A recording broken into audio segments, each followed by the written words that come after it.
Welcome to the Hermetic Astrology Podcast. I'm Gary Caton in Waynesville, North Carolina. You can find me on the web at dreamastrologer.com. Today is Wednesday, May 5th, and it's still the first hour after sunrise. So we have a Mercury day, Mercury hour, Mercury recently arriving in Gemini. And Mercury will be in Gemini for more than 2 months. So this is an extended stay in this particular sign. For reference, in the fire signs this year, Mercury will only spend a couple weeks or so. Okay, so we're talking about 9 weeks versus a couple weeks. That's a tremendous difference. And this emphasis on not just Gemini, but the three air signs um, is the reason why I call this a Mercury elemental year of air. And in fact, next year will be one too. That is, the Mercury will spend more time in the air signs than all the other signs combined. And this is very notable, and I think very powerful, and contains a tremendous amount of potential. Um, One of the things that I've sort of been a crusader for is to reframing the way that we understand the nature of Mercury retrograde and the opportunities that it presents us, rather than just complaining about the disruptions to our normal um, ways of being. So I want to jump in, and there really I'm going to introduce the topic today, and then there's a couple supplemental things that I want to go into later. But this is just, I'm trying to make this as basic as I possibly can, and yet really we this is not basic at all, but this is as basic as I can make it. We're going to start off. I'm going to start off, as a counselor. I remember, in my training, they taught us start where the client is, right?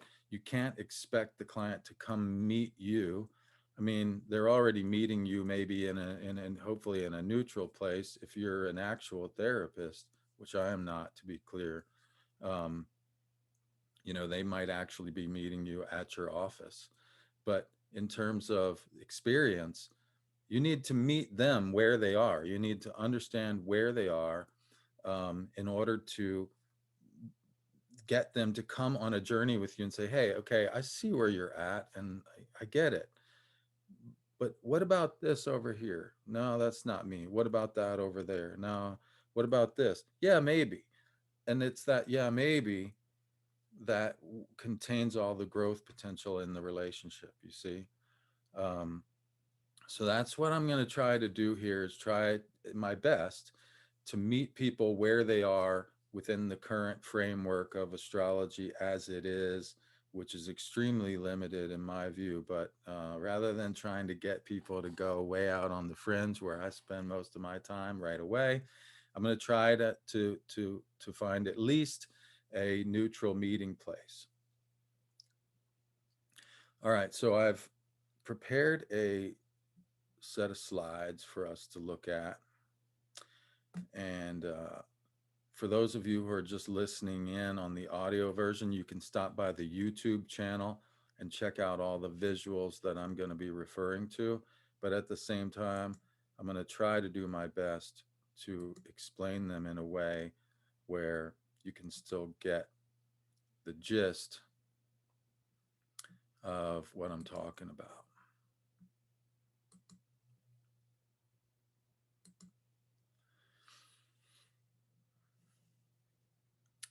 So I've titled this presentation, The Mercury Elemental Year Air, Individuating Your, and I should have Y in parentheses there, our collective vintage.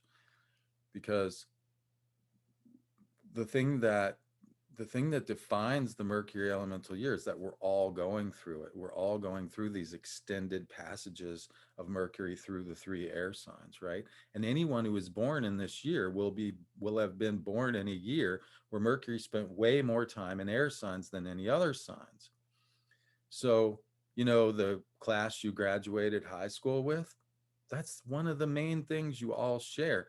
The only other thing you really share is your Jupiter Saturn placements, maybe, and the outer planet.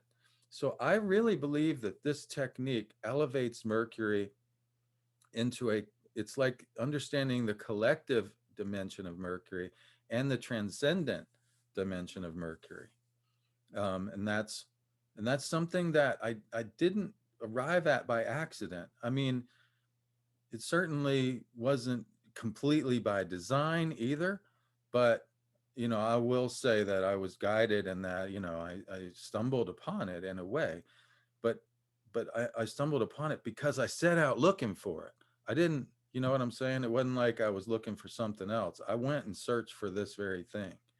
um, and I just want to for a second let everybody know that most of this material can be found in my book. It's Hermetica Triptycha, the Mercury Elemental Year. It's volume 1 in a series of 3 books that I have planned on Mercury. It's available through Rabido Press. There's a free chapter. You can read an entire chapter from the book there on the Rabido Press website. And if you want to save on shipping and you're already hooked up with Amazon, you can get it there too. So for for at least a decade, I spent running around the country and even the world, um, giving astrology talks, trying to reach out and connect with as many people as I could in an effort to establish myself as a professional and so forth.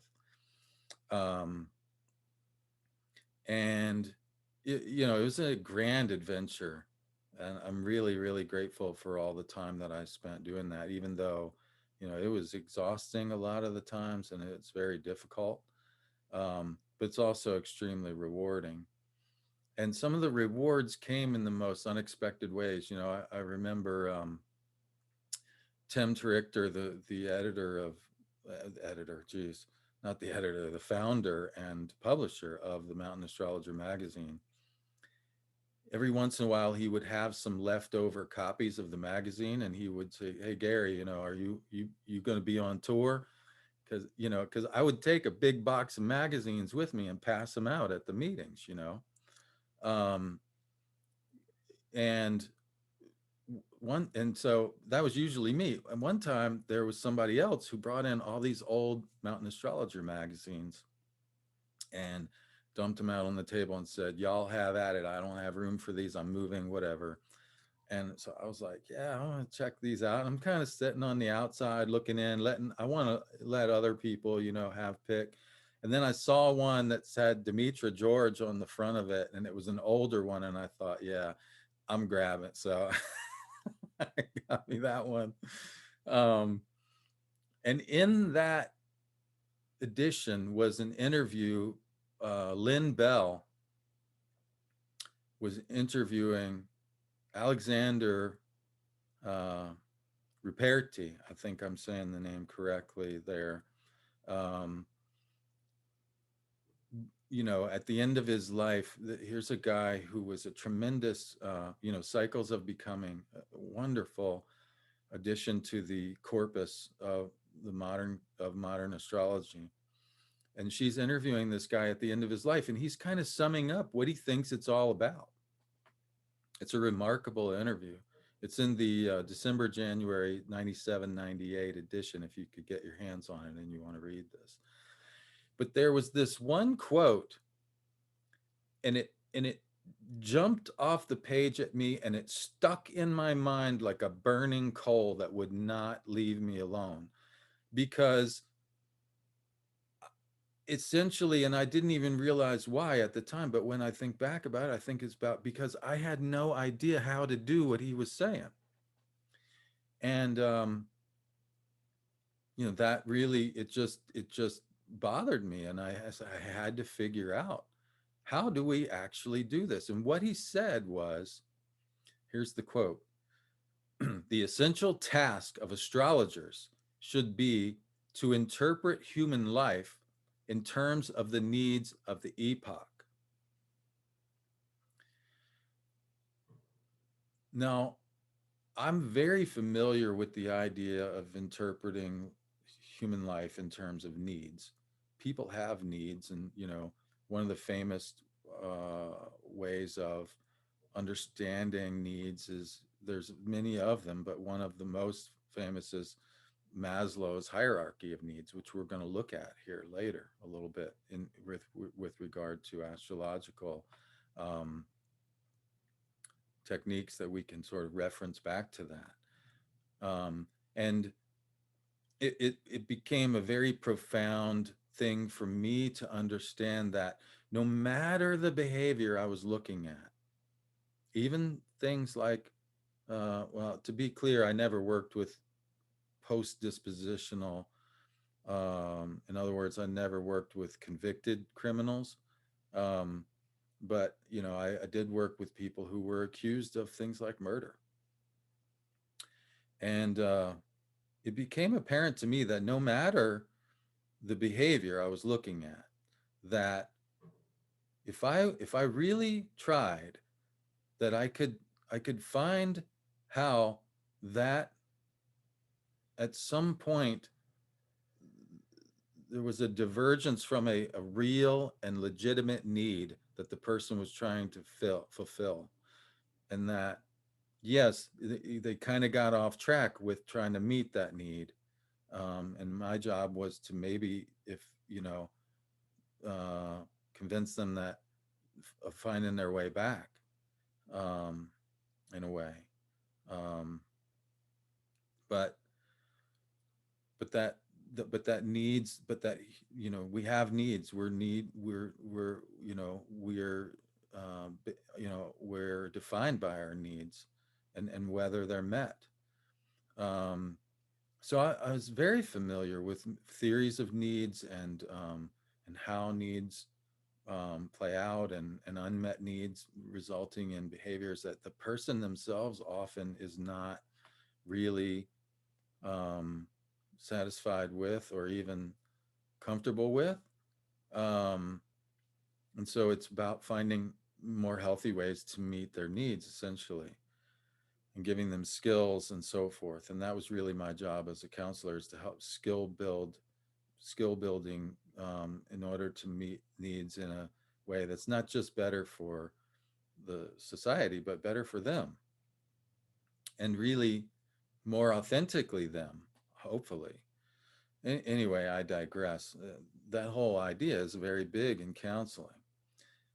But what Ruperti is saying here is that we should interpret human life in terms of the needs of the epoch, that the epoch within which we live has its needs. And it's a head scratcher. I mean, you think about it, like, epoch is a it's time, the times in which we live, right? So this whole idea of that decades, for instance, like my coming of age was in the 90s, and sometimes I say to people, when I'm feeling disgusted with the way things are, um, which, for better or worse, it's not just people, past midlife that feel that way, obviously. So I know you know what I'm talking about, but I say, yeah, man, just take me back to the 90s and put it on repeat. But the 90s had a particular flavor. And it's common for people to think about that, like, yeah, the 90s were this, the 90s were that, and talk about it and have fun with it. And it's very interesting. But the 90s had a particular flavor because the 90s was trying to meet a particular need. and the flavor that the 90s took on was because of its needs and the way that it was able or unable to meet those needs. You see, just like a person. And this really expanded my mind for a second, because um think about that, like, okay, there's a whole nother class of needs there. Like, how do my needs then interact with the needs of the epoch, and are they in alignment? Am I actually like serving as the opposition party to the needs of the epoch? Am I like, going to be a punk? Am I going to define myself by the punk ethos of like going against whatever? Maybe even that's how a new epoch begins, is that you have thesis and then you have antithesis. So the punk ethos was really a reaction against the materialism of the 80s, right? um or previously, the 70s was the original punk, and then the neo punk, I guess maybe you would call it, I don't know. But you see where I'm going? Like, this is a whole new territory that I hadn't even really thought about very much. And it set me to thinking big time, because, first of all, what exactly is our epoch? And most people, and before I ever encountered Richard Tarnus's work, who does a lot of work with the outer planets and how they define particular periods of time. And he calls, for instance, Uranus, Pluto, he calls the epoch of revolution, which is very apt. Not quite apt enough as far as the 20 teens went, in my opinion, but it was just a square. But anyway, um, this cat Paladin Jenkins wrote a book called Living in Time. I first got turned on to this idea of defining the epoch by him. Um, Really interesting dude, and really interesting writing. And so yeah, we're but those are vast and collective forces. Like, how do we define the epoch in a more personal way? And as I said, what I figured out is like, there's this thing that's happening, and this, of course, is from uh, Aaron Sullivan's, seminal work, Retrograde Planets, where she talks about, hey, look, the Mercury retrogrades happen in a particular element for, a little bit more than a year, usually, from, up to 2 years, actually. But we can call it a year in terms of like, that's just a metric that we have. Um, and so what I began to call the Mercury elemental year is a way of defining a smaller epoch. Um, and as I said, it's an epoch within which, for instance, all of the people that we go through school with and graduate with, they're all born pretty much in the same epoch. They have a particular orientation towards mercurial things that is defined by one of four elements. I thought this is very interesting. So it's like with wine, right? We talk about the vintage, like certain years, there was just the right rainfall, just the right amount of sunshine, just there wasn't any catastrophic winds or anything, or the temperature was just right, and the wine just, it comes out. It's like, mwah, it's like incredible, right? That's a vintage that goes down as like, oh, the 48. I don't even know about wine. I'm a beer drinker. I was really, but you know what I'm saying, that there's this vintage of that year. It had a special quality. That's what I'm talking about. The spirit of the epoch is comes out of the needs of that epoch. And so then, okay, so I've got a little bit more of a handle on what an epoch is, and maybe I've got an idea about an epoch that not too many people have talked about. So how do we talk about the needs of that epoch? Well, if we're defining the epoch through an element, elements are associated with qualities. The qualities are hot, cold, moist and dry. We'll talk a bit about more about that as we go along. That's actually pretty simple. Once you define it by the element, then you've got tools with which to define those needs. Is it hot and dry like fire? Is it cold and moist like water? Very different needs. Hot is about extroverting, cold is about introverting, you see? Very different needs. Um, and okay, I've got the epoch, I got the needs. How do I interpret? Um, and the way that the interpretive frame that I put on it is that we can take this element and we can say this element is corresponds with these three houses in a particular individual horoscope. And these three houses that I began to call trigons. There are four trigons, four sets of three. And so now this took me quite a while. I think it must have been, I started out touring in 2010, so it must have been somewhere around between 2010 and 2012 when I encountered this quote that stuck in my mind, and I was looking, searching, and it wasn't until 2017 that my book came out, where I finally had the answer to this question. But I think I formulated a really good answer to it, and so that's sort of the origin story of this work. And it's kind of like, how they say, in the beginning you should tell people what you're going to talk about before you talk about it. So this is what we're going to talk about. So early on in the book, I open up by, so let's just look at the astronomy.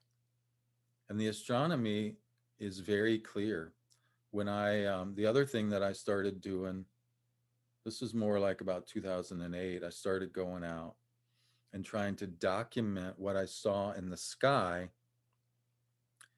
particularly Mercury, because a lot of people got pictures of the other planets and stuff. They're a lot but Mercury is an elusive character, right?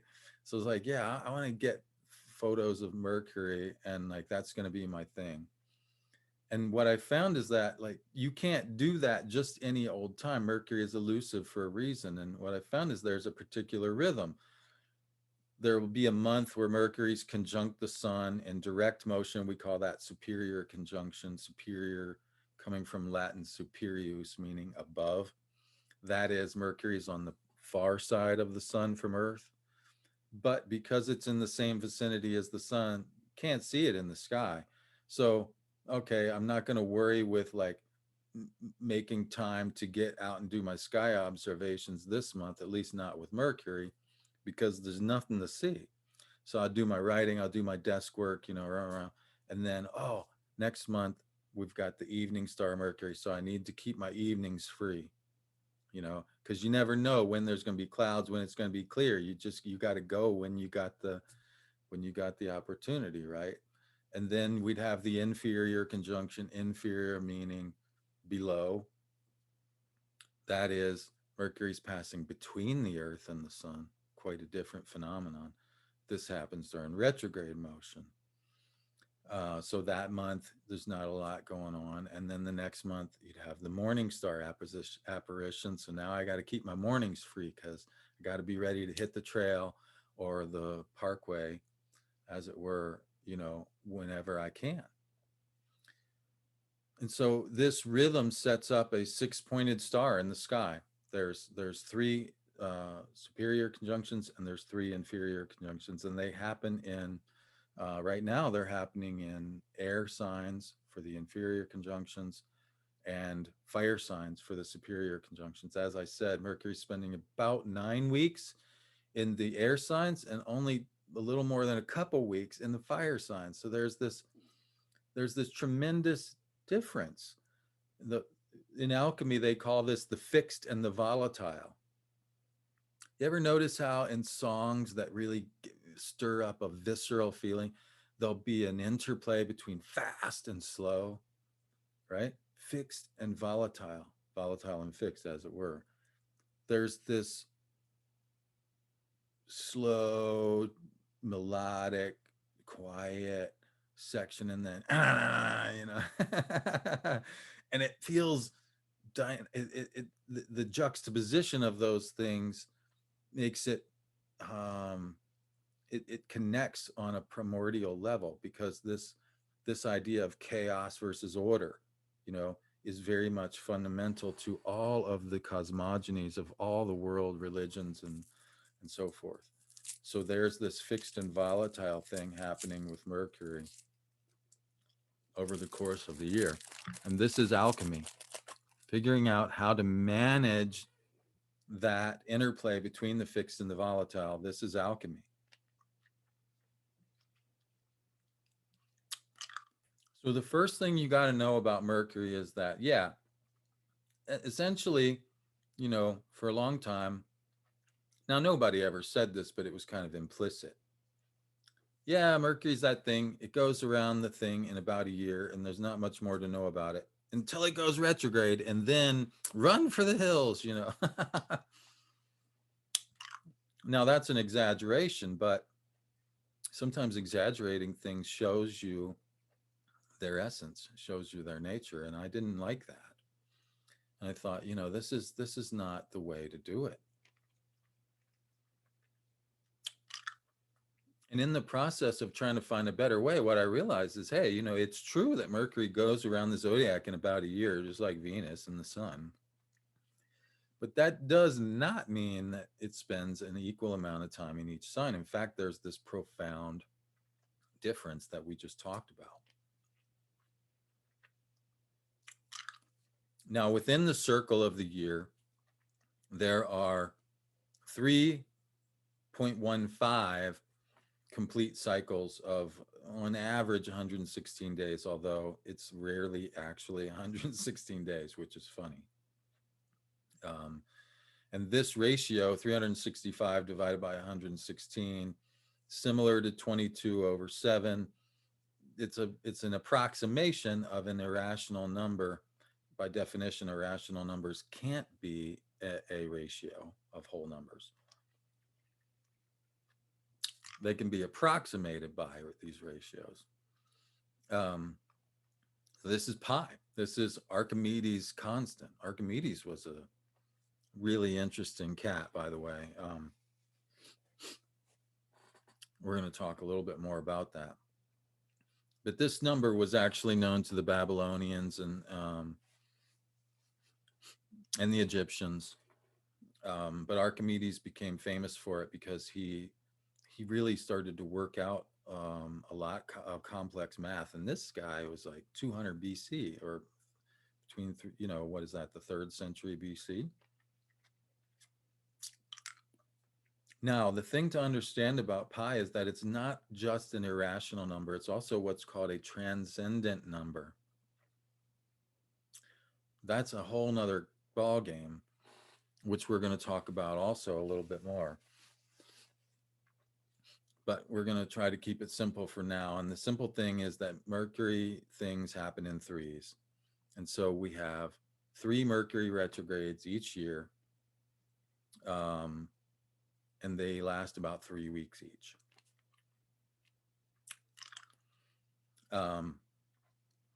But these retrogrades result in this tremendous fixed, you know, stay of Mercury in the sign for, you know, much longer than anything else. And so we want to pay attention to these 3 signs. So that's just the basics right up front. In other words, if a client comes to me and Mercury is at all important in their chart, and honestly, when isn't it? But, you know, that's another story.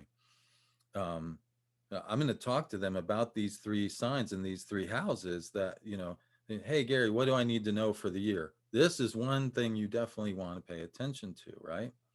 But it's not something that you hear a lot of people talking about, not in this way, at least. Now, regarding this transcendental thing, what is a transcendental number? A transcendental number is essentially points to something that's impossible. You have this geometric problem of squaring the circle that we only recently found out. It's an old problem, that people like back when Archimedes was around were interested in, but we only recently found out for sure that it's impossible. Um, it's like finding an area of a circle that has the same area of the square, kind of thing. You can look into it. Just look up squaring the circle. I'm not doing it justice, but I'm not trying to either. The idea of squaring the circle from a philosophical standpoint stands for reconciling spirit with matter. That's it. It's impossible. Can't do it. It's just like this philosopher's stone that's supposed to make you immortal. I mean, or turning lead into gold. Did anybody actually do that? Maybe. Technically, it's impossible. Um, maybe miracles happen. I'm not discounting the miraculous for sure. Um, but let's just say that it didn't happen, that it can't happen. Does that mean we don't try? You see, your relationship with the impossible is your relationship with the miraculous. If you don't try, you won't experience the miracle. Um, and if you don't try, you'll never get better. Somebody setting before you an impossible task is a kind of initiation, because if you recognize that it's impossible and you say, guess what? You've you've said no to something that, even if you can't achieve the end result, is still going to make you better. The fact that we tried to solve this geometrical problem, and to be clear, it's only impossible if you limit the way you do it to using a compass and a straight edge, right? It can be done, but it just can't be done with those simple tools. Um, so just because the reconciliation of spirit and matter is impossible doesn't mean we don't try to do it, because as we grew more and more, gained more and more knowledge about this problem of squaring the circle, of course we got way better and better at math. That's just one way of thinking about it. The better and better we get at reconciling spirit and matter in ourselves and in the way we live, the more whole we become, you see. So what I'm looking at now is this illustration from Michael Myers, and it's Maier, rather than Michael Myers like the movie. But it comes from this work that he had called Atalanta Fugiens. Meyer was essentially one of the first Rosicrucians, although technically scholars say that there was no Rosicrucian Brotherhood at the time that he was writing, although there were these things called the Rosicrucian manifestos that talked about a brotherhood. You see what I'm saying? What's interesting is that scholars get fixated on the fact, Meyer was not a Rosicrucian because there was no actual Rosicrucian brotherhood that we know of. That's material. Just because there was no material brotherhood doesn't, the idea of the brotherhood was already in play. You see, the spirit of the brotherhood was, and Meyer responded to the spirit of the brotherhood. He tried to find these, who are these people? Where are they? Let me talk to them. I got something to say to these people. And in the process of responding to the idea, the impossibility of a Rosicrucian brotherhood at the time, he actually created it, helped create it. You see what I'm saying? So that's the best we can do, is we can find the next best approximate answer to an impossible situation, which is being alive, right? No one gets out of here alive. And so, and that's will. That is will. You know, I remember very clearly on my first lecture tour, as a matter of fact, I set up some space in I had 2 dates in the Midwest, Kansas City and St. Louis and Kansas City. And then I had 2 dates in the West, Southwest, in Tucson and let's see, it's Tucson and where was the other one? It was in New Mexico, actually, I think, Albuquerque. And in the middle, I stopped by this place called Taos Ski Valley, which is north of Taos, near Wheeler Peak, the highest point in New Mexico. Um, and I did this Groff holotropic breathwork workshop. And that was a trip.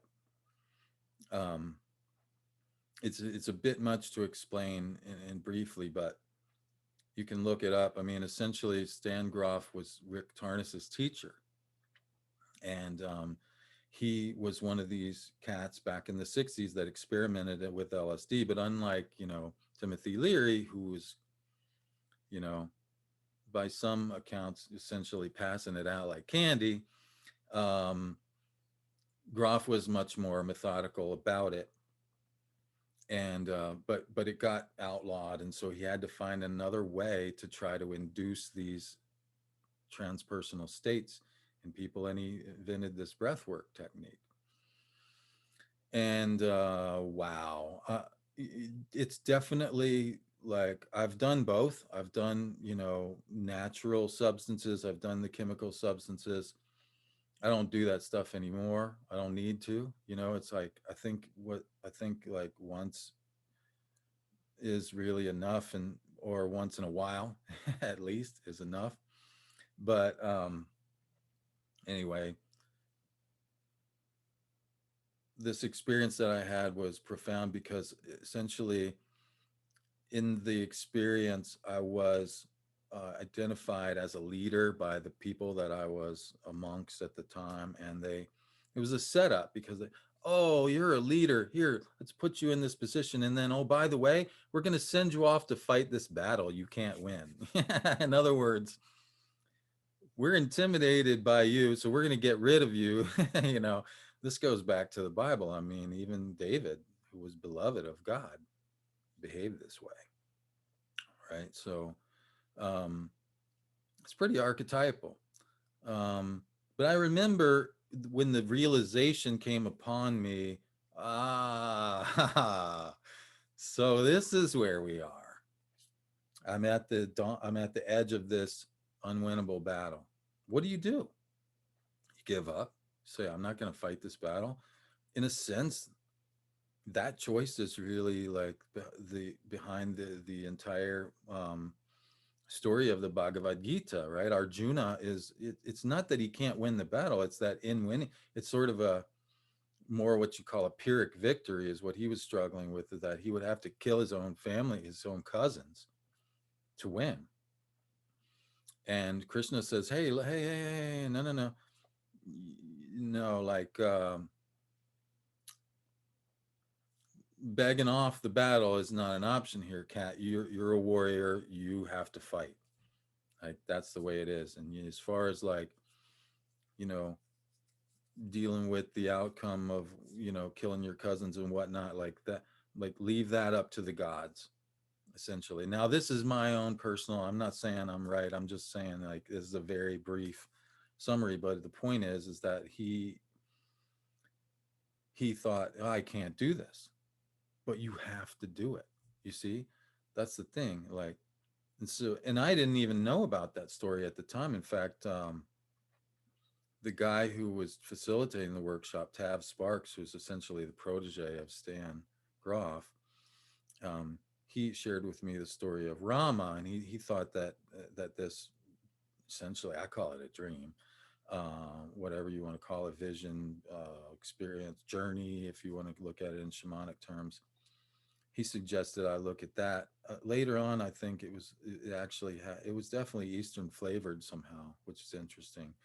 But because I'm not really that way, I'm pretty Western. But anyway, instantly, I, I can't win. I'm gonna die, and it's gonna amount in nothing. No, wow. Okay, fuck it.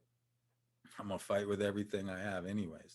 And it was instant. I didn't even have to think about it, and I threw myself into the battle. And in fact, at the end there was this talk about fixed and volatile. I mean, this stuff, people are screaming and writhing around, and like they're encouraged to do this, in fact. And in the midst of this chaos. And then all of a sudden the music breaks and there's just this guitar and this, and it reminded me of like my friends and I when I was in Colorado, like just hanging out with the boys, just somebody just playing a single guitar around a fire and just listening to that. And like, it felt like that, even though in technical terms, the battle was futile, it couldn't be won. And the spirit of fighting the battle was nonetheless consequential in that and worthy of a song, for instance, or something, and that the spirit of that would live on in that song, and that it would inspire other people to fight their unwinnable battles.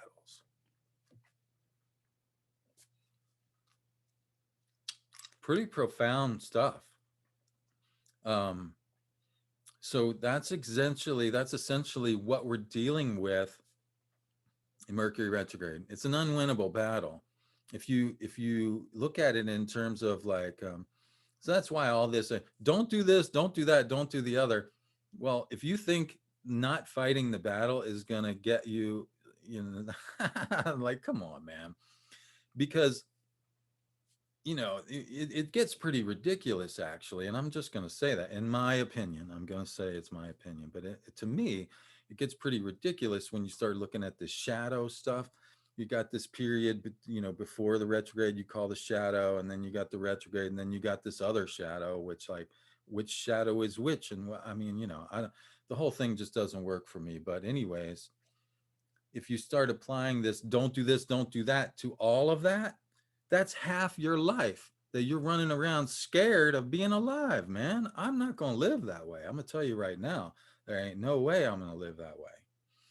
And so that's one of the things that set me out. And so, don't do this, don't do that. Sometimes you just got to live, man. And, I mean, and so how do you deal with the fact that you can't win this battle, but you still got to fight it? You see, that's essentially what we're doing in Mercury retrograde, because it's difficult. Retrograde planets go against the flow of normal. We're going to talk more about this, but I want to keep going before I get too far off track here. Somebody will accuse me of not getting to the point before the I think I've been going 30 minutes here. Oh geez, I've been going 40 minutes and I haven't gotten to the point. How dare I? Now, let's look at just the facts. Please just give me, so let's back out of the theory for a second and the spiritual battle between the impossible battle between spirit and matter. And let's just say, okay, look, here's what's going on. On May 3rd, Mercury moved into Gemini. The next event, May 17th, we have is called the maximum elongation. It's not necessary to know what this means astronomically at this point. Understand it simply in this way. Mercury and the sun have this dance where they come apart and they come back together, constantly coming apart and coming back together from point of view of Earth. Mercury is faster than the sun, and then it stops being faster and it pauses, and then it's slower than the sun, and the sun gradually catches it. So this is that point where they're at their maximum separateness, and it stops and starts coming back together. So Mercury is essentially slowing down. Now, what does that tell you? If Mercury's slowing down, maybe it's time to hit the brakes, yo. You see the brake lights ahead of you, it's usually a good idea to at least get off the gas, right? If you're a good driver, you don't really need brakes, but there's a whole nother story. So slow down. And then Mercury stations, that's a stop sign. Yeah, you probably need brakes at that point for sure. And or at least start pumping them. Mercury crosses the ecliptic. This is another webinar entirely. We're going to talk about Mercury crossing the ecliptic in another podcast, webinar, whatever you want to call it. And the fact that Mercury does this at the same place where Uranus was discovered, whoa, like that only happens about every 79 years, by the way, which is nearly 84. Anyway, that's a whole nother podcast, but I wanted to stick it in there. So as a, hey, we're going to, like, this is something else we need to talk about. The inferior conjunction with the sun happens on June 10th, June 20. So did I put the dates in here? May 3rd, Mercury ingress Gemini. May 17, Mercury maximum elongation. Slow down. May 29, Mercury stations retrograde. You need to stop here. May 30th, Mercury crosses the ecliptic one day after retrograde station. This means that the station retrograde is going to be experienced very much in a material way, because the ecliptic plane is the orbit of the Earth. So in terms of like this battle between spirit and matter, like the matter is going to be, something's going to get stopped in its tracks. So you definitely want to be paying attention here. June 10th, Mercury's inferior conjunction with the sun. Mercury is as close to the Earth as it ever gets. It's penetrating the space between the sun and the Earth that we call the astronomical unit, the heart space of our system. Um, Mercury then moves away from the Earth, stations direct on June 22nd, time to get going again.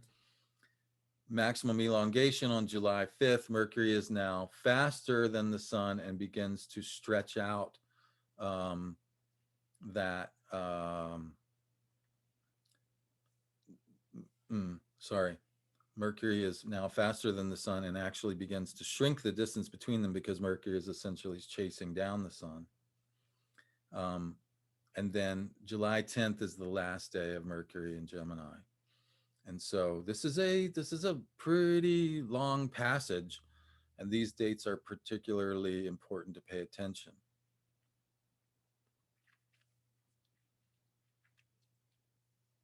On this slide, I have the a section from the ephemeris that I created in my book, which, it took me a whole winter to create the ephemeris. So you can poo-poo that if you want, but I'd like to see you create one for those poo-pooers. Might be easier now that I've done it, but anyway,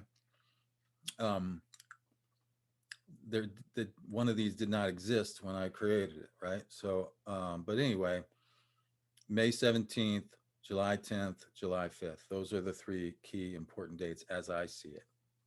And those are the times when Mercury is doing three very different things: maximum elongation, evening star, conjunction with the sun, maximum elongation, morning star. And yet those three very different events happen near the same degrees of the zodiac. And that happens every single time. This is a whole nother talk that I'm going to be giving one of my students, Jamie Goldstein. She's going to be doing a summit, for free summit, by the way. So be on the lookout on my social media and newsletter and stuff for that. And I'm going to talk about this idea of the emerald tablet and how it inspired me to find this fact about Mercury, that these elongations and these conjunctions always line up in the same degree every single time. That's pretty incredible. But we're not going to get into that any more than just to say what it is today, and that it's worth paying attention to. Now, because that's a whole nother podcast. I got all these other podcasts that, anyway, this idea that the needs of the epoch are defined by the element and the element is defined by the qualities.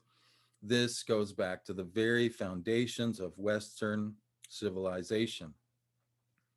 And Anaximander said, everything comes from air, because air is essentially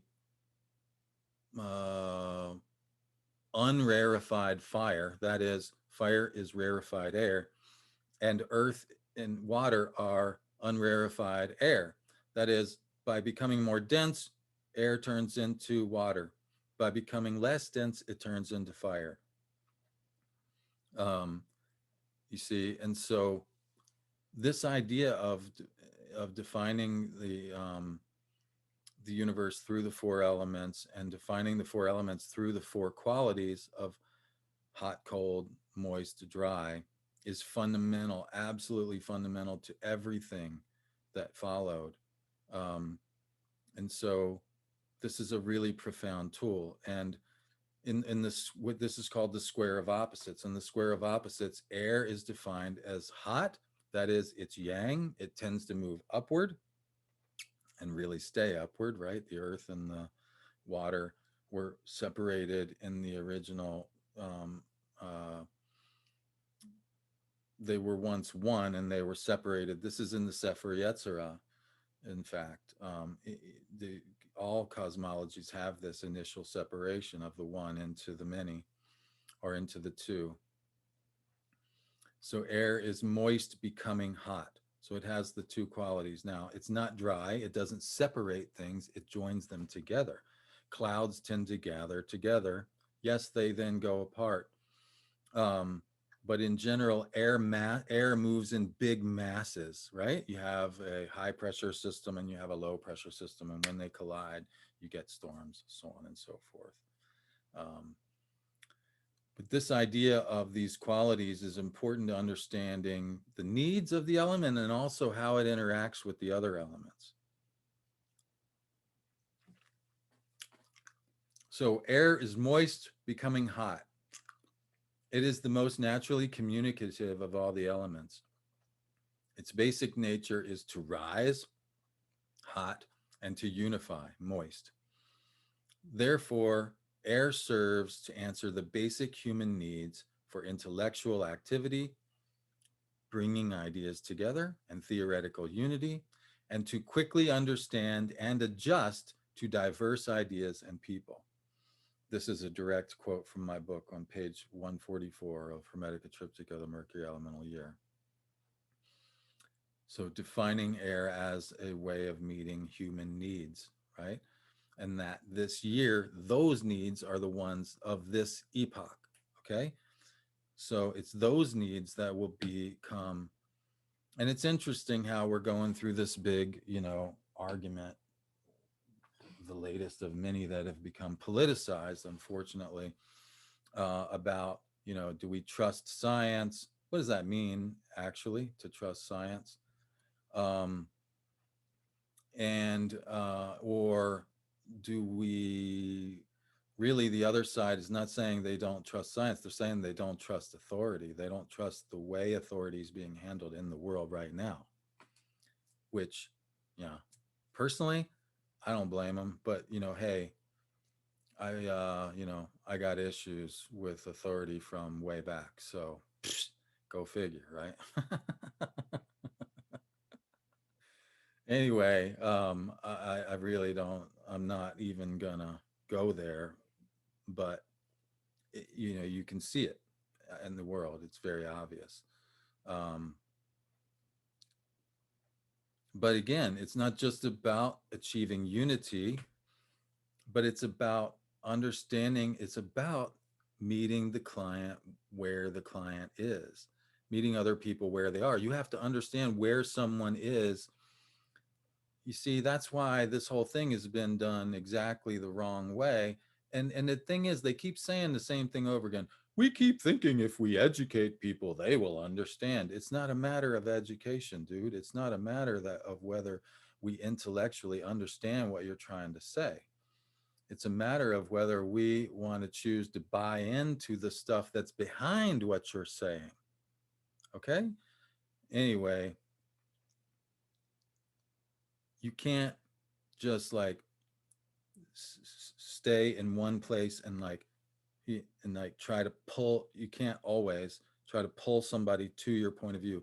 You may have to reach out and get and understand their point of view, and then by understanding their point of view, then you can bring them together. You can bring the two things together, right? That's what moist is. It's not simply like, hey, I'm right, you need to be educated and get with the program.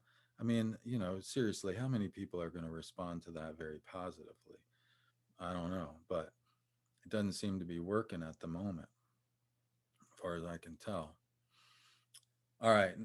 Now, this understanding of the elements in terms of density is also important, right? Everybody knows, even a child knows, if you throw a rock in the water, even if you skip it, eventually it's going to sink.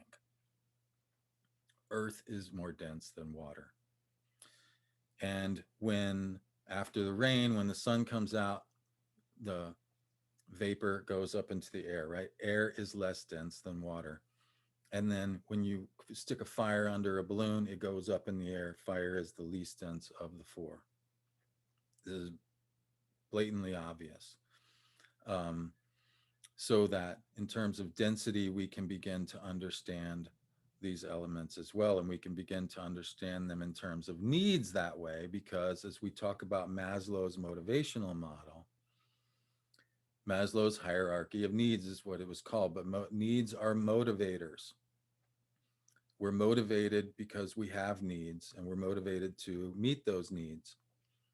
Um, Now, if you make something impossible long enough, and impossible is relative, you know, if you make something impossibly impossible for long enough, yeah, of course, people are going to give up, or they're going to get very frustrated and try to destroy the situation, that destroy that impossibility, right? Which is, again, understandable. I've been there. Um, Anywho, when we start talking about needs, it's interesting how these four elements are framed. Actually, it's kind of like this alphabet thing that a lot of people don't like, but in Vedic astrology, they talk about these trigons in terms of the groups of houses, which are related to these four ways of being in the world. There's Artha, which is about prosperity. Earth, it's resources. You got to have a place to live. To have a place to live, you got to have some moolah. To have moolah, you got to have a job, etc., etc., etc. You know, and until you have all those things, if you're homeless, let me tell you something. There's you know, that's a whole nother ball game. And if you haven't experienced it, you know, then you haven't experienced it. I was going down the road just yesterday. I ordered a new laptop and I went and picked it up, and I missed my turn, and I was like, "Oh man, can you believe this?" And then I went around, and on the way back, I saw this dude, homeless dude, you know, sitting out there with a sign, which I have done, and I was like, charity, perfect. I get to bless this new laptop with the spiritual act of charity, and I gave the brother some dough, and you know, which is a very mercurial thing to do, right? Dude standing on the side of the road, it's like giving an offering to Mercury. um, so we get to the next level, belongingness, right? Kindness, showing kindness to your fellow humans, compassion, etc. These are called what? So you have safety and physiological needs, resources, artha, intimacy.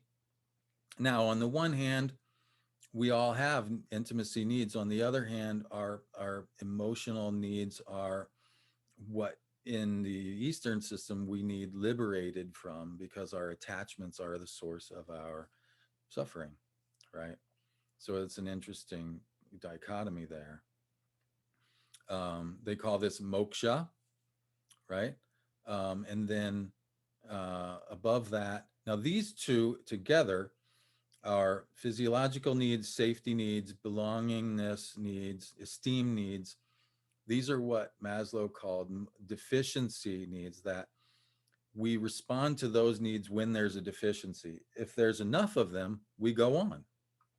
This is very interesting because the if I'm saying that these two needs correspond to water and earth are downward pointing triangles. So it's like when we get pulled down into and there's a deficiency, oh shoot, gotta, you know, gotta pay the rent, gotta, you know, can't be worried about reading books right now. I gotta get to work, you know. But oh, the rent's paid, you know, I've got, you know, it's Saturday or Sunday. I got, you know, all the chores are done around the house. I'm gonna read, or I'm gonna watch YouTube, or I'm gonna try to meet my cognitive needs or my aesthetic needs. So YouTube, art, whatever, you know, these higher needs for pleasure and beauty, which are called kama. And then the highest would be our purpose, understanding our purpose, which in the West we call telos. Teleological needs are about purpose. In the East, they call this dharma, truth, cosmic order. Maslow called it self-actualization, reaching our highest potential. And what's interesting is that Maslow figured out, he thought he was looking for, and this is one of those things where you go looking for one thing and you find something, you find it, but you find something even beyond that. And what he found was that self-actualization is not the greatest thing, that helping other people self-actualize is even more transcendent than self-actualization, which is very interesting.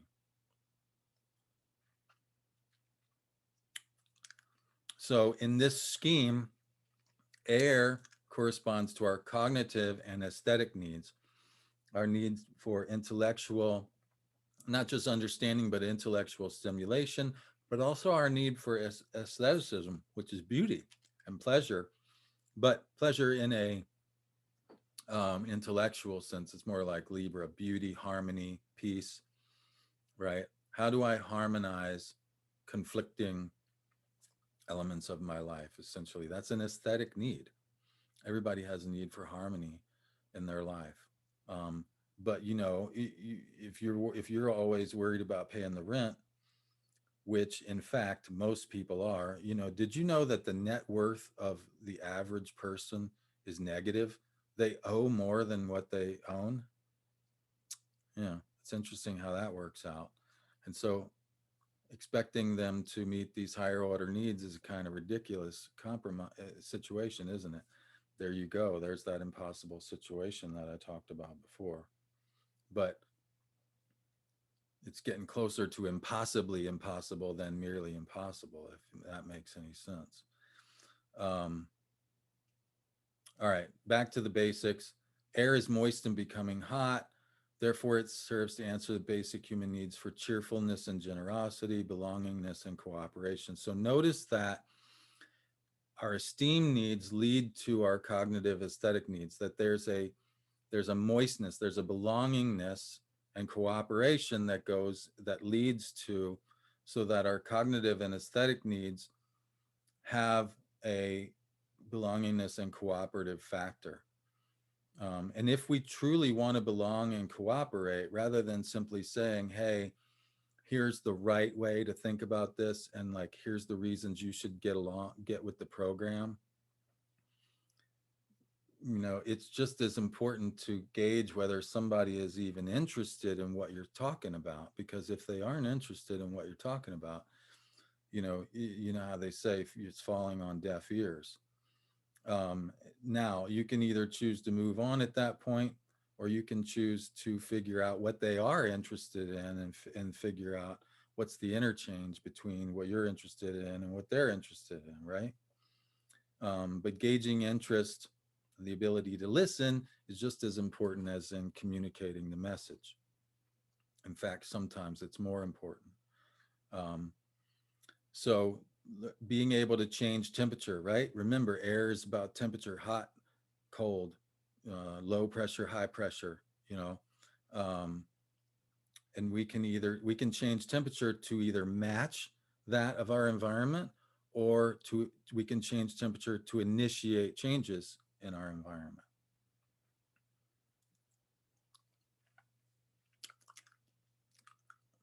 And that's interesting because if you, in terms of temperament, temperament is a whole, it's really the first psychological profiling that was done in the Middle Ages, where these four elements got turned into like psychological profiles. Essentially, they didn't think of it at the time, but they thought of it more as humors, that there's these fluids in the body and they resulted in sort of emotional dispositions, essentially. But look at these keywords for the sanguine temperament, which is the air temperament: leadership, carefree, lively, easygoing, responsive, talkative, outgoing, sociable. That all sounds like Gemini, doesn't it? You know, certainly the outgoing, talkative, and sociable. Responsive, That's more Libra. Lively, certainly. Carefree, certainly. Leadership, again, that's probably more Libra and Aquarius. But in general, that's what air is about. So there's this, if you want people to agree with you, it's generally, what they say, you get more flies with honey than you do with vinegar, right? So calling them stupid is generally not a good way to get them to go along with what you're trying to achieve. Um, Unless the person's actually smart, in which case, by trying to prove you wrong sometimes, but you know what I'm saying. Anyway, most of the time, you get more out of being friendly than you do out of being an arsehole, as it were. Uh, so, another thing about air, it has no shape of its own, like water. Think about that. Clouds have shape. That's sort of the only way we can see, but it constantly changes. When it does have shape, it's constantly morphing. So they unify into large bodies like water does, um, but then it breaks apart. So what's popular is constantly changing. The current ideas of what's popular and what's right or wrong or is always changing. Um, and so we may be susceptible to the moods of others. If other people are frustrated, they're venting their frustration, it's easy for us to feel frustrated. But we have to remember, like, it's their feeling. Like, we can be compassionate. We can be, well, there's a different, compassion actually means suffering with. So, if you really want to, say, man, I know, like, it's really frustrating. Yeah, I know. Like, I'm frustrated too. Like, that's compassion. Empathy is more like, hey, I know what it feels like to be frustrated. Um, I'm actually not going to join you in that frustration because I'm going to try to, like, keep from being frustrated so that one of us at least maybe has a little more objective attitude about this. So that's the difference between empathy and compassion. Um, but you may either be influenced by other people's moods, or you may be able to influence other people's moods, and you may be trying to influence people that don't want to be influenced, right? And then that's a whole nother story. But this idea of the moistness of air is like how one idea influences another, and how does that happen? That's very much a part of the quality of air. Aristotle said that moistness has the quality of fluidity and flexibility, which allows something to adapt. Adaptability, it's mutability, right? Mutable signs are adaptable. And as a consequence, it's expansive in that it fills in the cracks, right? That's what water does, and that's what air does. It fills in, right? And so this ability to be adaptable and to actually say, hey, this message that we're trying to get across, it's not getting across. Maybe we should try another way. Um, Maybe we should think about meeting the person where they are, et cetera, et cetera. This is a quality of air as well. So air is moist. We talked about that. Air is also hot. It's active. Sitting around thinking about things is not strictly airy. Getting out there and talking to people, getting out there and interacting, um, you know, having the conversation, as it were, as difficult as that may be at times, air is an active element. It's hot. So if you have, if you have a good connection with somebody, right? Water, moistness. I know this person cares about me. I know I can trust them. Then it's easier to have difficult conversations, right? It doesn't necessarily mean it's always productive. Sometimes even when you care about somebody, they cannot see your point of view, and you have to be able to agree to disagree. Maybe later they'll see it, but right now they're like, I'm not feeling it. I'm not seeing it. I'm not feeling it, and you have to be okay with that. if you want to maintain the relationship, anyways. Um, and so you can learn to talk through your differences by asking open-ended questions. Open-ended questions are those which are not answered by yes or no. So you say, if somebody seems down, you say, oh, are you tired? That's a yes or no question. But if you say, wow, you seem kind of subdued today, what's going on? That's an open-ended question, right? You're asking them, hey, talk to me, tell me your story. And it doesn't have to be about being tired, even though that's the way I'm perceiving it. Um, it can, you can define it on your own terms, right? Those are open-ended questions.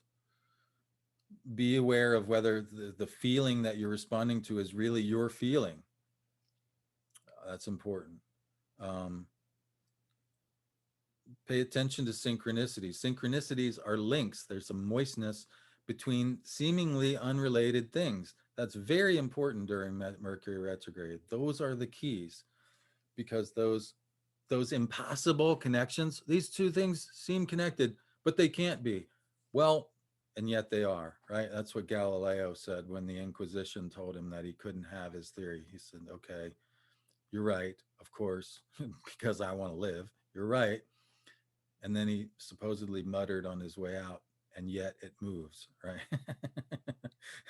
These two things, like, so that's the way I respond to these postmodern people, with all their, you know, oh, it can't be that way. Yeah, of course it can't be that way. And yet it is.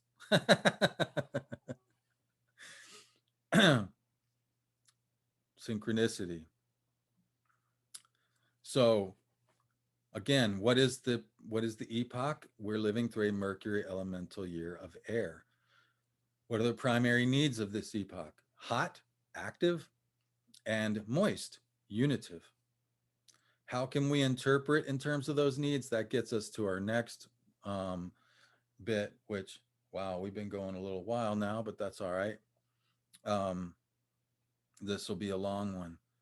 The trigons. This is how we interpret. And so, this is where we get to that famous part where, I tend to like to move from theory to particulars, from the general to the particular. And there's always a point where somebody raises their hand and says, what does this mean in my chart? And it's like, okay, now's the point where we get to that question. Um, so there's these four groups of three houses. We have the identity trigon, first house, fifth house, ninth house, which is has to do with really, it has to do with purpose. Second house, sixth house, and 10th house really has to do with artha, which is work, prosperity. The third house, seventh house, and 11th house, the trigon of relationships, is intimacy, moksha. And the fourth house, um, eighth house, and 12th house, this has to do with family, three different kinds of family, essentially. Um, all right. So dharma, purpose, artha, prosperity, kama, which is desire, and then moksha, liberation, 4, 8, 12. It's interesting because the fourth house is where we come from, but also what we leave behind, right? Um, So, what you want to do, first of all, is you want to look up, and this is very simple. I have it in the ephemeris in my book, which makes it very easy. But it's also pretty, if you know how to read an ephemeris, you simply look, where were the Mercury retrograde conjunctions with the sun happening in the year you were born. And the conjunction of the sun is in the middle of the retrograde. So wherever the element that happened is the place where Mercury spent more time. Sometimes it spends it in two signs, but if the conjunction was in that sign, then it spent more time in that sign than the other. You see? So that's how I define it. So these four trigons are the identity trigon, which is about dharma or purpose, the trigon of mastery, which is 2, 6, 10, which is about artha, prosperity, the relationship trigon, which is 3, 7, 11, which is about kama, beauty, relationships, um, beauty and intellect, but also togetherness, desire, aspiration, and the what I call the trigon of dynasty, which is 4, 8, and 12, which is what in the Vedics call moksha, which is about liberation and regeneration. So, first thing is you were born with a certain orientation towards Mercury retrograde. You will experience, no matter where the Mercury retrogrades are happening, you will experience these houses being activated during any Mercury retrograde because that's your baseline, you see? So for me, I took it very personally when people were doing this Mercury retrograde thing. I thought that it offends my sensibilities. I'm going to take it upon myself to reframe that because it felt like very personal, like it was part of my identity. Like I don't want to be defined that way. You see? So this entire phenomenon is part of my identity now. Um, and so that's the baseline. And then you can go and you can talk about what level on Maslow's motivational model are we talking about? Have I met the levels below that enough to even address this level, or do I got work to do before I can even get there, kind of thing? Um, Conversely, if it's resources, Artha, am I focusing on resource needs? It's amazing, like people who are really into business, and I know people who are in their 80s and they work on the weekends, and it's like, my God, I wow, like, but that's their thing. But it can be too much, right? You can be too much where your other needs are not getting met because there's too much of a focus on that. So I'm not saying it's wrong. I'm just saying for me, like, I really hope I'm not working on weekends in my 80s, or not everyone, anyways. Um, okay, so the identity trigon 1, 5, and 9 is about developing and expressing yourself. Here's the thing: in a retrograde fashion, in ways that challenge the current collective understanding of normal. So, in other words, you're here to be Abby normal. Somehow, some way. I mean, think about it. I'm an astrologer, and I'm not just an astrologer. I was one of the first astrologers to do podcasts. Back in 2008, there was like 5 of us, I think, or something like that. Great. Now there's a whole bunch of people, but back in the day, it was not so much. Um, it was Abby normal in a good way. You know what I'm saying? Um, 2, 6, and 10, the trigon of mastery, developing skill and career in a retrograde fashion in ways, developing new skills, understanding skills in ways that challenge the way we thought you were supposed to make those skills, right? Many ways where, there's many times where the standard procedure for doing something turns out to be not the best way to do it, but it takes, somebody um, finding a better way and really convincing other people that it's the better way, um, for that way to become the new way, and then that way becomes old and it needs to be replaced by a new one, and it's ever changing, ever evolving, you see. 3711, relationships, developing our social aspects in ways that challenge the current collective understanding of where, I mean, think about that for a second. Like, are we in a time where the social fabric of society is being challenged in very obvious ways? Absolutely. Um, that, I think, has to do with the fact that the Jupiter Saturn conjunctions are being activating the air element as well. Um, so there's 2 epochs that are building on one another for this year and next year, essentially. And 4, 8, and 12 are the trigon of dynasty, developing family. Now there's bio family, there's marriage and business family, and there's spiritual family. So there's different kinds of family, but developing family or group cohesion in ways that challenged previously defined definitions. family is being redefined very much on the planet at the moment. So, the people with those particular houses might be their thing, right? All right. So, here's that map again. Hot, cold, moist, and dry. Understanding that because air is moist becoming hot, that tells us something about it, but it also tells us something about the way it interacts with the other elements. Air shares a quality with fire. Fire is also hot, and it shares a quality with water. Water is also moist. So air can become, just like Anaximenes said, air becomes water by condensing, by becoming cool. When air cools, it becomes water. When air heats up, it becomes fire. So there's two elements that it has an easy relationship with. And there's one element, earth. Earth is cold and dry. Earth has nothing in common with air. So that's a more difficult transition, you see. And it might take an intermediate step. You might have to go from air to fire or air to water before you get to earth, you see. So um, these are the more difficult. So if you were born in an earth year, air years are going to be difficult, but it's that difficulty. In fact, it's that impossibility that defines your growth. So this is what I say later on page 144 of my book, Hermetica Triptycha, the Mercury Elemental Year. For earth years, that is people born in earth years, air is natural opposite. So this transition is difficult. You may need to practice fire or water modes of being first, but ultimately the dream of flight is your deepest yearning. So breaking free of the surly bonds of earth, and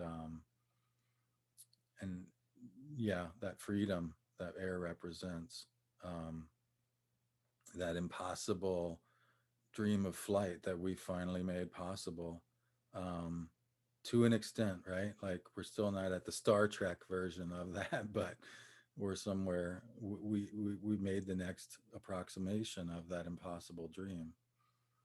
Um, for fire years, for those born in fire years, air shares the quality of heat, but you have to become moist to become airy.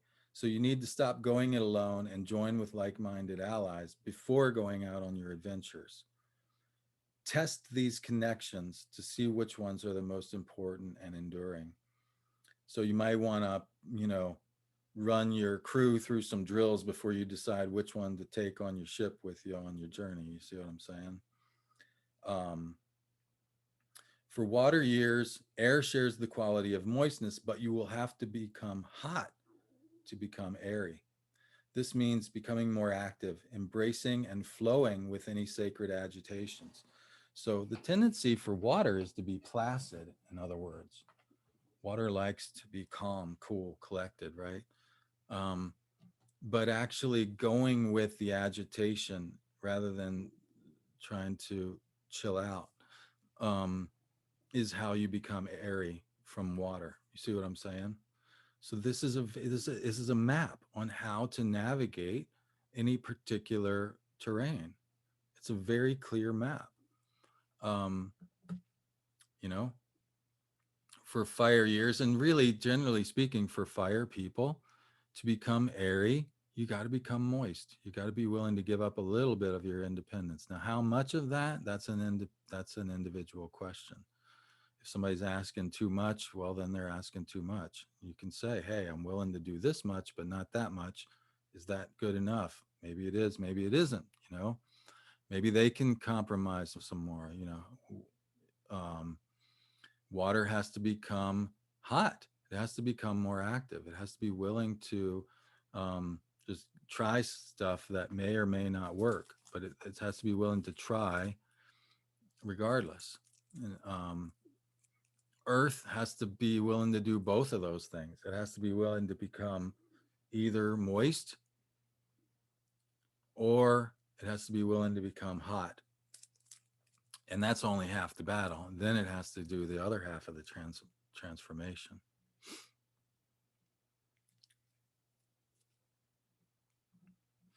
Okay, so now finally we can look at what houses are the air signs activating in your chart. So now that you know, hopefully you've looked up like where the retrogrades were happening in your natal chart, because the natal is the basis for everything. Now you can look at, okay, where are the air signs? Now, obviously, if you're an air sign rising, that is Gemini, Libra, Aquarius, these are activating the identity trigon in your chart, 1, 5, and 9. And obviously, I'm using the whole sign system here. For earth signs rising, they're activating the earth houses, the trigon of mastery. So skill and career. For fire signs, they're activating the relationship trigon, 3, 7, and 11. So it's social, it's about social energy. For water signs, it's activating the water houses, 4, 8, and 12. So it's about developing your legacy. More specifically, if we go sign by sign, for Aquarius rising, we're going from a period where the previous retrograde was in your first house and the next retrograde's in your fifth house. So developing and expressing a persona, right? Developing and expressing fifth house, a persona, first house, that was not previously available because of social restraints. Once again, perfect example. This is my natal configuration, and it also happens to be the transit configuration. An internet astrologer, and what's funny about that is, I was never really all that active on the internet, but at some point I realized, like, if I'm going to be successful, like, the old way of doing this is not going to cut it. I'm going to have to embrace the internet in order to, and so I did that through podcasting.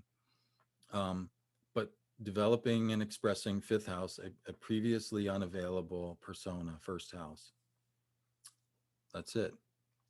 For Libra rising, um, the fifth house was the previous retrograde, and the ninth house is the one that's coming up. So developing creative expressions, fifth house, which open frontiers and expand possibilities. So you might say, Gary, wow, this thing that you said, do you realize what that means? Do you realize the next step from where you were? And I would say, I don't think so, but I really want to hear about it. In fact, that's what I say in the last chapter of my book. Like, what I'm doing here could be done with the other planets. It could be done in other ways. Somebody might have their own way of doing this, and I would love to hear about it. For Gemini rising, it's going from the ninth house to the first house. So developing a unique blend of cultural, philosophical, or religious ideas, right? Ninth house, in order to open up new possibilities of identity. So this is that dreaded word to the postmodernist, syncretism. How dare you mix things that don't go together naturally? Like, well, it's kind of what humans do. I don't see us stopping, since the entire history of humanity is made up of people mixing ideas that aren't supposed to go together. It's probably going to keep happening. And maybe that's a good thing. It's not always good. There is cultural appropriation and yada yada. You need to be respectful of the cultures, philosophies, and religions that you're blending, but you can definitely make connections between them, I think.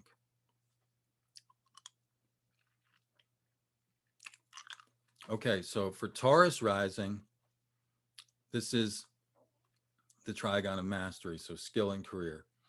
So for Taurus rising, the previous retrograde was in the 10th house, and the next retrograde's in the second house. So developing new professional roles, 10th house, through the discovery or exploitation of new resources. Now, that word is loaded. When I say exploitation, I don't mean that in the sense of like exploiting, although capitalism is basically based on exploitation, both in the sense of like, when you say exploiting a resource, it means like opening it up and making it available, right? that can be done in ways that aren't exploitative. It can do fair trade, for instance, right? So I don't mean like, I'm not embracing exploitation in the sense of like unfairness. I'm embracing exploitation in the sense of you got to get that stuff to market. Hopefully we can do it in a fair trade way, but that's a challenge given that the current system is defined by like what is it? Let the buyer beware and all this other crazy nonsense. Anyways, Capricorn rising, second house was the previous retrograde. The sixth house is the next one. So developing personal resources that could be tangible or intangible. It could be your intellectual resources. It could be your physical resources. It could be your spiritual resources. Capricorns are spiritual too. Or talents in a way which requires new skill sets or extends competency levels.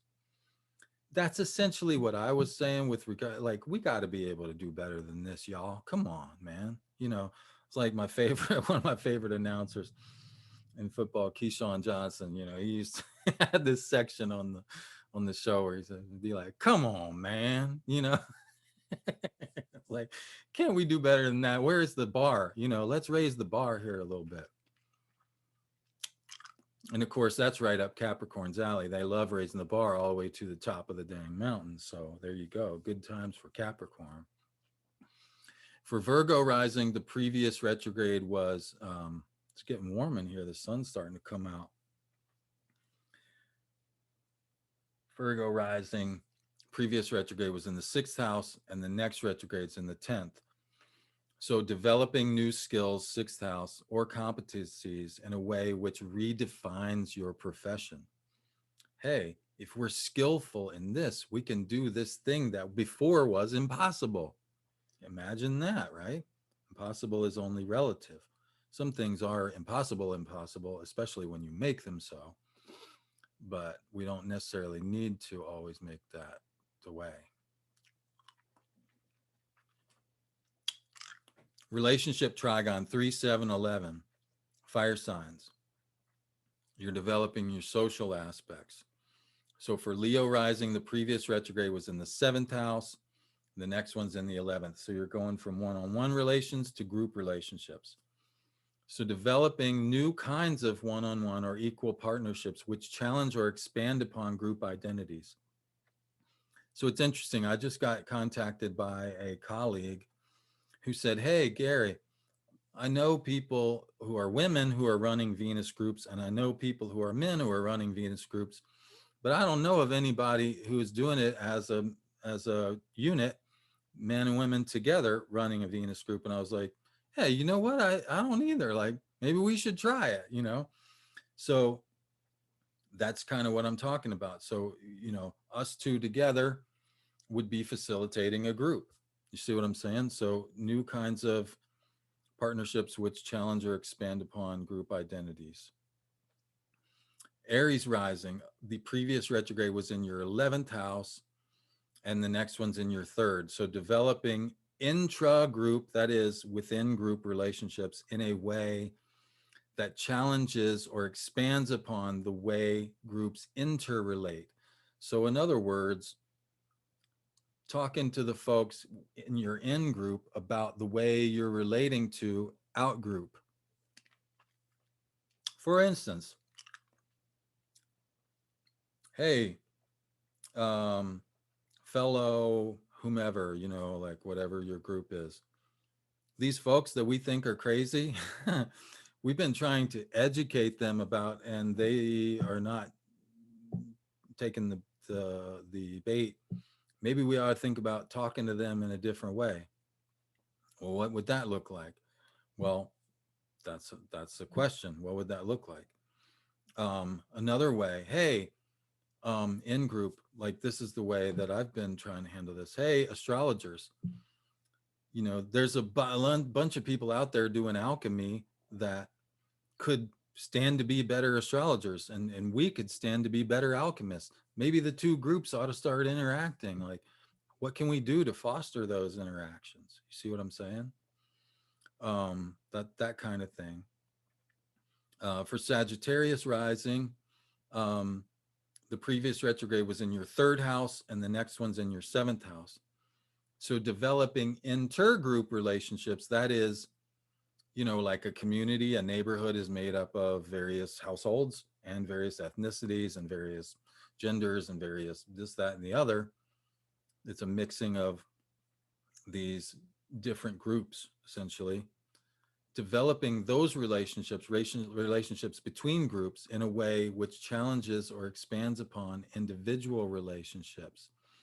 So, how can the fact that I am interacting with many other kinds of groups improve upon the way I interact with any given individual? That's Sagittarius.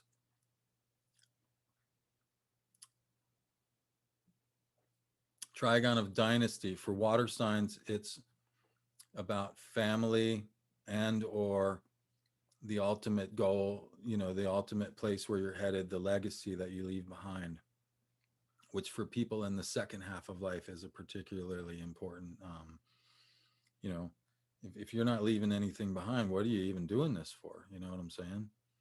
Kind of thing. So for Scorpio, the previous retrograde was in your fourth house. The next retrograde is in the eighth house. So developing or challenging biological or family of origin roles in a way which expands upon your marital or business roles. In other words, how does, ancestral healing, for instance, in other words, how does me being at peace with my own issues that come from my biological family going to make it easier for me to unite with other people who may or may not have those same issues? They may have their own issues. Each person deals with their issues. It's easier for them to come together, kind of thing. Um, but it's also,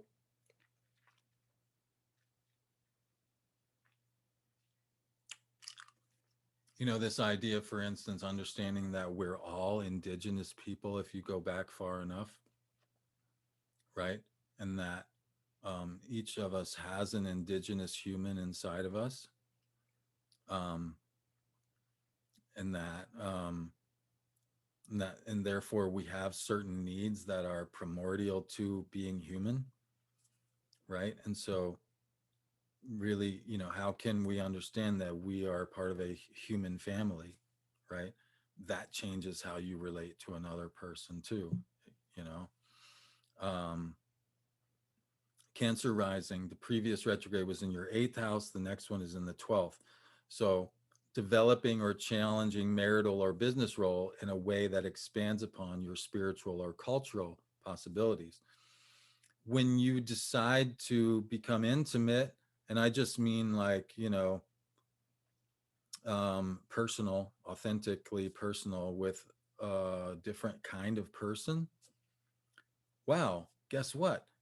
They show you things about their culture or their spiritual world that you were completely unaware of. It opens your mind, um, for which for Cancer can be hard because they like to stay at home.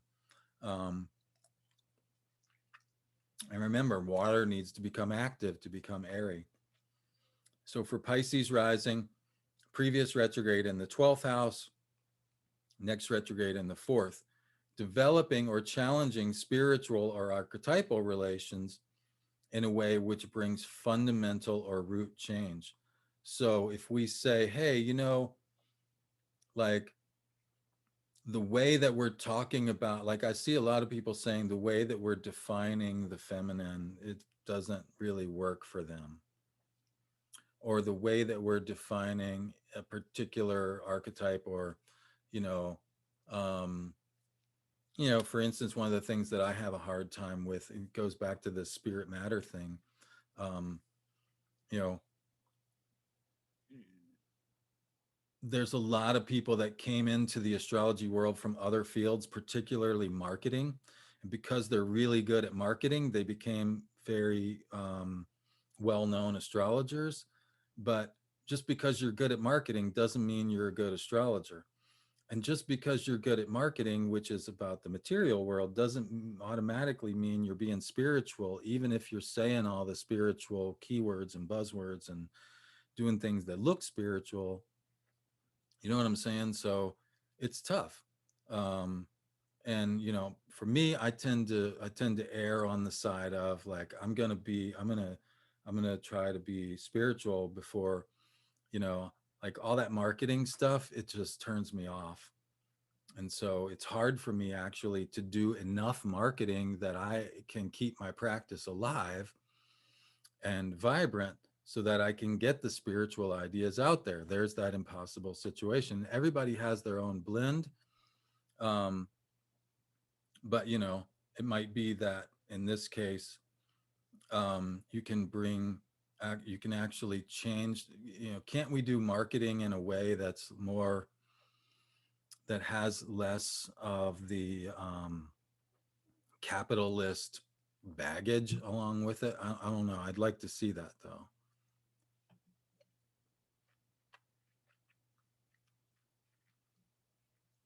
Okay, so as I said, this is just this is just really looking forward to the, and I want to, no, no, you know what? I'm just going to briefly say this is where we're going with the next podcast. As I said, the greatest elongation, May 17th. That's the time to slow down. The inferior conjunction, June 10th. That's the time to really go within, really deeply. Um, and then July 5th, that's the time to speed up and get back out there. So in alchemy, we call this nigredo, albedo, ribedo, like blackening, whitening, reddening. There's 3 stages of transformation. And we can break those down into roughly um, thirds. So the May part of the retrograde will be about the nigredo, which is letting go of something that was too much. What that is, the universe will tell you if you're paying attention. The albedo, which is the middle part, roughly from June 1st through 19th, roughly, um, will be about allowing something new to take the place of that thing that was old and overdone. What that is, the universe will tell you if you're paying attention. You can choose it, but you may, it's maybe a process of what do they call it, trial and error before you find the one that fits. And then the rubido would be essentially the late June, early July part of the retrograde that would be about taking that new thing back out there and making it work in the actual material world. Okay, but I want to leave you with this conversation about the squaring the circle, um, and this impossible reconciliation of the spirit and the material, because as I said, this is a struggle for all of us, and we need to understand that just because somebody else does it in a way that we find not satisfying doesn't mean that they aren't struggling with the same thing we're struggling with. It's just our particular ratio might be different, um, and that's, I'm actually preaching to the choir, or I'm actually the choir preaching to the preacher there, because I recognize recently that that's something that I do. um,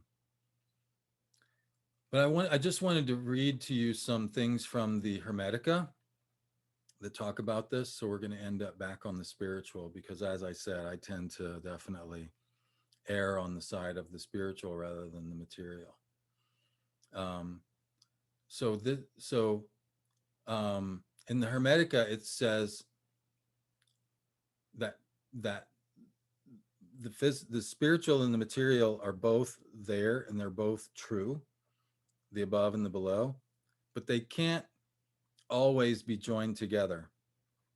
This particular thing is talking about joining the opposites of male and female together, and then spiritualizing that, and then squaring it. So spiritualizing it, then materializing it, then mythologizing it, which is the triangle, then spiritualizing that. So that's a very long, complicated process. But the Hermetica talks about um, that they are fundamentally ultimately they are fundamentally different. And so because of this, human beings are twofold. They are mortal in body, but immortal in essence, right? Um, so even though we are immortal, that is godlike, we were made in the image of God, and we have authority over the world. We can change the world in our image as God did, as God created the world. We can create things too, and in fact, we have an imperative actually to create. Um, but we're also affected by mortality and subject to fate. Sometimes, John Lennon famously said, life is what happens when you're busy making other plans. Like sometimes fate steps in and says, nah, man, like nice idea, but it's not going to happen. Um, and so even though we exist above the cosmic framework, we exist in a cosmic framework, we're still slaves to the material world. Even though we are androgyne, that is neither male nor female, but both, or masculine, feminine, whichever. Um, and we're like God who never sleeps. We're nonetheless defined by love, the need for love and sleep. They are our masters to some degree. So um, it's impossible to serve two masters, um, the mortal and the divine. Um, so there's a choice. You have to choose like which one. And science has made a choice to be extremely materialistic, and that's why I say that. And in fact, science doesn't even acknowledge the existence of spirit. And that's why I say science is pseudo hermetic. If anybody's pseudo, it's science that's pseudo. They serve this materialistic master, and I serve spirit first. Yes, I have to live in a material world. I'm very conscious of that, but I serve spirit, you know, that's my choice. Other people make another choice. And like I said, there's a ratio, and that's an individual choice. Um, but we have to remember to have reverence for the spiritual while we're engaged in the material, essentially. Um,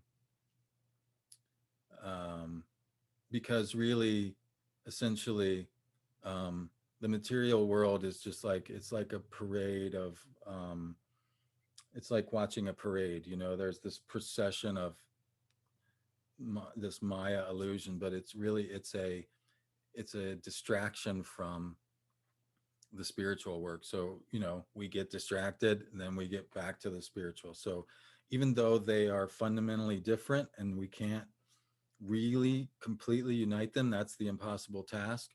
We can understand that um, when we're serving one versus the other, and we can adjust that. And that's essentially what the Mercury retrograde is about. It's about, hey, there needs to be an adjustment between the spirit and matter equation in your life. And if you're not paying attention, the way that will show up is like the matter will go and people say, oh, Mercury retrograde broke my blank, thanks a lot. And it's like, well, actually, yeah, because what the alchemists used to say is, when the matter becomes black, rejoice, for this is the beginning of the work.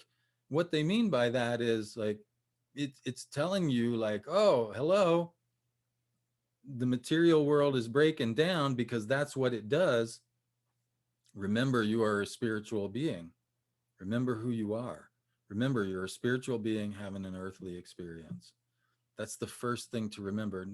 You're not this material being that's being tortured by this imperfect and this impossible situation. I mean, you could choose to see it that way. And this whole I gotta tell you, the whole thing with like existentialism and all that, like this absurdity thing, like I don't get it, man. I just don't get it. Like what? Like if life's absurd, I don't even know where to go from there. Um, but I tend to be more of a regular guy than an intellectual. So there you go. At any rate, I think once we understand that there's this matter, there's this matter spirit problem, and it's impossible to solve, and yet we have to try to solve it as best we can. That's where we're at. That's what the Mercury retrograde is all about. And that's the ever, and it's constantly going through the houses of our horoscope and saying, okay, you got the spirit matter equation figured out there. What about this? What about this? What about this? And it's like, that's life. It's beautiful and maddening at the same time. So there you go. All right. Well, this was a long one, but hopefully worth it. And like I said, we will definitely talk about this alchemy idea of the above and the below and the Negretto, Albedo, Rubetto. We're going to go through that. And then we're going to come back and we're going to talk about Uranus, because the discovery chart of Uranus is something that I think is not understood well enough. And the idea of technology and the way it defines our reality it's a huge subject that it's going to require a whole nother podcast. So we'll be back to talk about those two things. But this, hopefully, this serves as a pretty good introduction for now. So thanks again for joining me. If you want to find out more about me and my work, visit me at dreamastrologer.com, or you can find me on Facebook, etc. And until next time, bright blessings of Mercury as he appears as the evening star. Okay. Bye for now. See you sooner than later with a couple more podcasts on Mercury and Gemini.